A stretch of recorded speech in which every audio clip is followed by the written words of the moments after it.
ನಾವು ಹೋಗಿ ಕುರುಡ್ರ ಹತ್ರನೇ ಕೇಳ್ತಾ ಇರೋದು, ನಮ್ಮ ದೇವರು ಯಾಕೋ ನಮ್ಗೆ ಗೊತ್ತಿಲ್ಲ. ಎಷ್ಟೋ ಜನಕ್ಕೆ ದ್ವಂದ್ವ ಸ್ಥಿತಿ ಇದೆ. ಮಂದಿಯವ್ರು ಗೊತ್ತಿಲ್ಲ ಸ್ವಾಮಿ, ಈಗ ಅವ್ರು ಹೇಳಿದ್ರು, ನಮ್ಮ ಅತ್ತೆ ಹೇಳಿದ್ರು, ನಮ್ಮ ಅಜ್ಜಿ ಹೇಳಿದ್ರು, ಹಿಂಗೆ ಸುಮಾರು ಜನ 60% ದೇವ್ರು ಯಾವುದು, ಕುಲದೇವ್ರು ಯಾವುದು, ಮಂದೇವ್ರು ಯಾವುದು ಅಂತ ಈ ಫೈಟಿಂಗಲ್ಲೇ ಮದುವೆಗಳು ಮೊಮ್ಮಕ್ಕಳೆಲ್ಲ ಆಗೋಗ್ಬಿಡ್ತಾ ಇದ್ದಾರೆ. ಎಲ್ಲೋ ಒಂದು ಕಡೆ ಅವರು ಲಿಂಕ್ ತಗೋತಾರೆ. ಯಾಕೆಂದರೆ ಗ್ರಿಪ್ ಬೇಕಲ್ಲ ಹೇಳಕ್ಕೆ. ನಿಮ್ಮದು ಮಂದಿಯವರೆಲ್ಲ ಬಿಟ್ಟಿದ್ದೀರಾ ನೀವು ಅಂದ್ಬಿಟ್ರೆ ಒಂದೇ ಸಲ ಮುಗಿದೋಯ್ತು. ಮಂದಿಯವ್ರು ಯಾವುದು, ಎಲ್ಲದೆ ಎಲ್ಲಿ ಹುಡ್ಕೊಂಡೋಗಿ ಅವ್ರೆಲ್ಲೋ ಒಂದು ಹೇಳ್ತಾರೆ, ಅದು ಯಾವುದೋ ಒಂದು ದಿಕ್ಕು ಹೋಗ್ತಾರೆ. ಸೊ ಇದು ಹೀಗೆ ಉದ್ದಕ್ಕೂ ಹೋಗಿ ಹೋಗಿ ಕೇಳಿ ಕೇಳಿ ಮಾಡಿ ಮಾಡಿ ಮುಂದಕ್ಕಂತೂ ಹೋಗಿಲ್ಲ, ಅಲ್ಲೇ ಇದ್ದಾರೆ. ಮತ್ತು ಹಂಗಾರೆ ಹೇಳ್ತಿರೋದು ತಪ್ಪ, ಕೇಳ್ತಿರೋದು ತಪ್ಪ ಅನ್ನೋದಕ್ಕಿಂತ ನಾವು ತಿಳ್ಕೊತಾ ಇರೋದೇ ಅಪರಾಧ. ಅವ್ರು ಹೆಂಗೋ ಹೇಳ್ಕೊಳ್ಳಿ. ಅದಕ್ಕೆ ಈ ಹೊಸ ವರ್ಷಕ್ಕೆ ಒಂದು ನಮ್ಮ ಕಾರ್ಯಕ್ರಮದ ಒಂದು ಮೂಲ ಗುಟ್ಟನ್ನು ಹೇಳಬೇಕಾಗತ್ತೆ. ನಮ್ಮ ಕಾರ್ಯಕ್ರಮದ ಮೂಲ ಗುಟ್ಟನ್ನು ಹೇಳಬೇಕಾಗತ್ತೆ. ಏನದು ಅಂದರೆ, ಹೊಸ ವರ್ಷಕ್ಕೆ ಏನಾದ್ರು ಟಿಪ್ಸ್ ಕೊಡಬೇಕಲ್ವಾ? ಹೌದು. ಅದಕ್ಕೋಸ್ಕರವಾಗಿ ಆ ಟಿಪ್ಸ್ ಯಾವುದಪ್ಪ ಅಂದರೆ, ನಮ್ಮ ಕಾರ್ಯಕ್ರಮವನ್ನು ಅರ್ಥ ಮಾಡ್ಕೊಳ್ಳೋಕ್ಕೆ ಮೊದಲನೇದಾಗಿ ಅನುಮಾನ. ನಮ್ಮ ಕಾರ್ಯಕ್ರಮದ ಬಗ್ಗೆ ನೋಡುತ್ತಿರುವವರು ಎಲ್ಲರಿಗೂ ಅಲ್ಲ, ಕೆಲವರಿಗೆ ಅನುಮಾನ. ಸುಳ್ಳು ಹೇಳ್ತಿದ್ದಾರೋ ನಿಜ ಹೇಳ್ತಿದ್ದಾರೋ, ಸರಿನಾ ತಪ್ಪ, ಒಳ್ಳೇದಾ ಕೆಟ್ಟದ್ದ, ನಂಬೇಕಾ ಬೇಡವಾ, ಇದು ಅನುಮಾನ.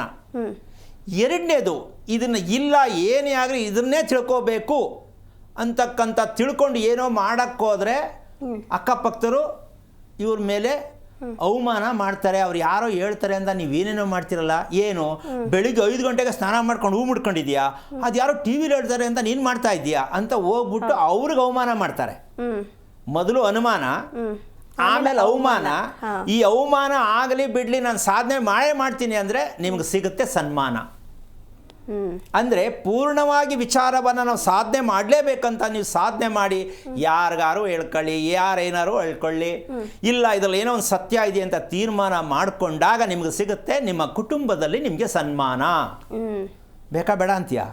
ಬೇಕು. ಗಂಡನಿಂದ ಹೆಂಡತಿಗೆ ಸನ್ಮಾನ, ಹೆಂಡತಿಯಿಂದ ಗಂಡನಿಗೆ ಸನ್ಮಾನ, ಇವರಿಬ್ಬರಿಂದ ಮಕ್ಕಳಿಗೆ ಸನ್ಮಾನ, ಮಕ್ಕಳಿಂದ ತಂದೆ ತಾಯಿಗೆ ಸನ್ಮಾನ. ಈ ಹೊಸ ವರ್ಷದ ಈ ಅನುಮಾನ ಅಂತಕ್ಕಂಥದ್ದು ಏನಾದ್ರು ಇಟ್ಕೊಂಡಿದ್ರೆ ನೀವು ಸ್ವಲ್ಪ ತೆಗೆದುಹಾಕಿ ಸೈಡ್ಗೆ. ನಮ್ಮದು ಹೊಸ ವರ್ಷದ ಟಿಪ್ಸ್ ಇದು. ಕಾರ್ಯಕ್ರಮ ಸರಿನಾ ತಪ್ಪ, ಬೇಕಾ ಬೇಡವಾ ಅಂತಕ್ಕಂಥದ್ದು ಕೆಲವರು ಅಲ್ವಾ.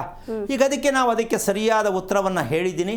ಯಾಕೆ ಅಂದರೆ, ನಾನು ಭಾರತೀಯ ಅಂತ ಆಗಿದ್ದೀನಿ, ಭಾರತ ದೇಶದಲ್ಲಿ ನಾನು ಇರೋಕ್ಕೆ ಸರಿಯಾಗಿದ್ದೀನಿ ಅನ್ನೋದೇ. ಆದರೆ ಇವತ್ತು ಹೇಳಿದಂಥ ಶ್ರೀರಾಮ ಸೀತೆ ಬಗ್ಗೆ ನೀವು ಸ್ವಲ್ಪ ಅದನ್ನು ಏನಾರು ತಿಳ್ಕೊಳ್ಳೋಕೆ ಪ್ರಯತ್ನ ಪಟ್ಟರೆ, ನೀವು ಏನೇನು ಮಾಡಬೇಕು, ಏನೇನು ಮಾಡಿಲ್ಲ, ಏನೇನು ಆಗಬೇಕು, ಇವೆಲ್ಲವೂ ಕೂಡ ಆ ಹನುಮಾನ್. ಈ ಹನುಮಾನ್ ಅಂತ ಯಾಕೆ ಹೇಳ್ತೀನಿ ಅಂದರೆ, ಆಂಜನೇಯ ಅಂತ ಯಾಕೆ ಹೇಳಿಲ್ಲ ಅಂದರೆ, ಈ ಅನುಮಾನ ಹೋಗ್ಸೋದಕ್ಕೆ ಹನುಮಂತನ ಹೆಸರೇ ಅನುಮಾನ. ಅಲ್ಲೂ ಹೆಸರಲ್ಲೂ ಅನುಮಾನ ಇದೆ. ಹನುಮಾನ್ ಅಂತ ಯಾಕೆ ಹೆಸರಿಟ್ರು? ಅದಕ್ಕೆ ಈ ಗುರು ಅಂತಕ್ಕಂಥ ಸ್ಥಾನ ಹನುಮನಿಗೆ ಏನಕ್ಕೆ ಕೊಟ್ಟಿದ್ದು ಅಂತಂದರೆ, ಈ ಅನುಮಾನ ಅನ್ನೋದಕ್ಕೆ ನೀವು ಅವರನ್ನೇ ಗುರುತಿಸಿದಾಗ ಈ ಅನುಮಾನದಿಂದ ಹೊರಗೆ ತರೋದಕ್ಕೆ ಪ್ರಯತ್ನ ಮಾಡ್ತಾರೆ.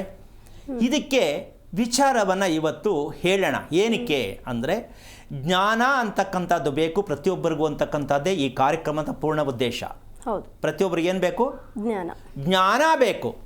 ನಮಗೆ ಬುದ್ಧಿ ಬೇಡ ಸ್ವಾಮಿ, ಜ್ಞಾನ ಬೇಕು. ಈ ಬುದ್ಧಿ ಖರ್ಚು ಮಾಡಿ ಇಲ್ಲಿವರೆಗೂ ಎಲ್ಲ ಪರಿತಪ್ಪಿಸಿ ನೆಲ ಕಚ್ಚಿಬಿಟ್ಟಿದ್ದೀವಿ.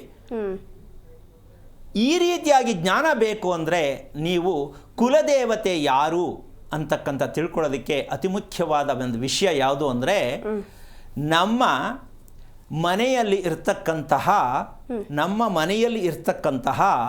ಒಂದು ಭಾಗ ಇದೆ. ಮನೆಯ ಒಳಗಡೆ ಇರ್ತಕ್ಕಂಥದ್ದೇ ಕುಲದೇವತೆ. ಮನೆಯ ಒಳಗಡೆ ಇರೋದೇ ಕುಲದೇವತೆ. ನಾವು ಹುಡುಕೊಂಡು ಹೋಗ್ತೀವಿ, ಅವ್ರು ಹುಡುಕೊಳ್ಳೋಕೆ ಹೇಳ್ತಾರೆ. ಎಷ್ಟು ಮಟ್ಟಕ್ಕೆ ನಾವು ಭಾರತೀಯರು ಅಂತ ಹೇಳ್ಕೊಳ್ಳೋಕ್ಕೆ ನಾಚಿಕೆ ಆಗತ್ತೆ, ಅವಮಾನ ಆಗತ್ತೆ. ಸ್ವಲ್ಪ ಯೋಚನೆ ಮಾಡಿ.